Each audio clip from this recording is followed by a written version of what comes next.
Konnichiwa everybody and welcome to Lex's World. Thought I'd take a break from the Grow Journal episodes to talk a little bit about one of my favorite countries, Japan, and what the state of cannabis is in that country, cause it's kind of not what you'd expect.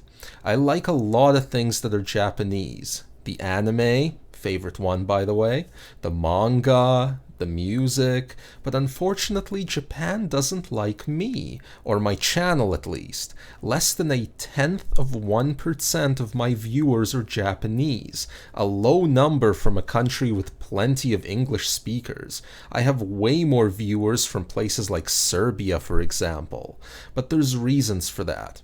See, I once did an episode on the country with the loosest laws on the planet for weed, no laws to be exact, and a lot of people were surprised to learn that it was North Korea. But in Japan, we've got a place with relatively strict cannabis laws against both possession and against growing, and not even medical use legalization anywhere in sight, at least as of this date. And the US and other Western countries hold some blame for this. They brought the drug war and its ideas to Japan in 1945 after World War II as part of the process of opening up and modernizing Japan. The same zero-tolerance attitude from the reefer madness era in the States was planted in Japan as well, and in Japan it never really went away.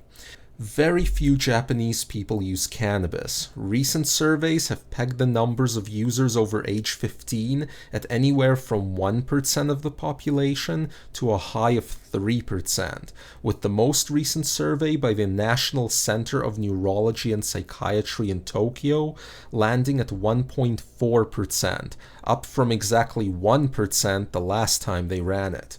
Nothing like the 11 to 15% usage rates that are common in North America.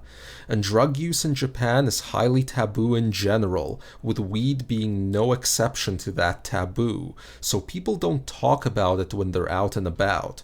Which is unfortunate because not only does Japan have all the same illnesses that cannabis as a medicine is helpful for, and tons of senior citizens, but also because Japan used to have a thriving hemp farming industry as recently as the 1920s and 30s, and now it's completely gone with only old photos left to remember it by. So yeah, this is a place, geographically, that could grow pretty decent outdoor. The main reason weed is so unpopular there comes down to the fact that it doesn't mesh well in the culture. This is a bit tough to articulate without dealing in cliches and stereotypes of the hard-working, no-nonsense Japanese, but there's really a fair amount of truth to that. You know how cannabis meshes perfectly with Jamaican culture? Well, Japanese culture is pretty much the opposite. The biggest reason people in Japan don't smoke weed isn't even because they think it's unhealthy or bad. Most Japanese actually just know nothing about it. But in fact, a huge consideration is the fact it's illegal. Breaking laws just for the sake of enjoying yourself to break laws is another huge taboo in Japan. In Western culture, we think, well, just because the government says something is illegal, in itself, that illegality doesn't mean that it's wrong or that the law is necessarily sensible.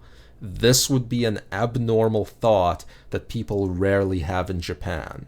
What strikes me about Japan as a person with a criminal justice background is how incredibly high their plead guilty and conviction rates are over there, always in the high 90s for both, percentage-wise.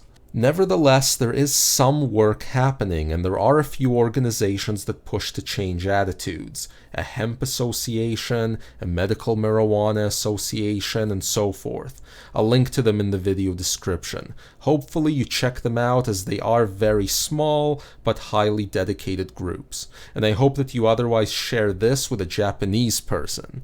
On that note, please subscribe, hit that like button, and we'll see you all next time.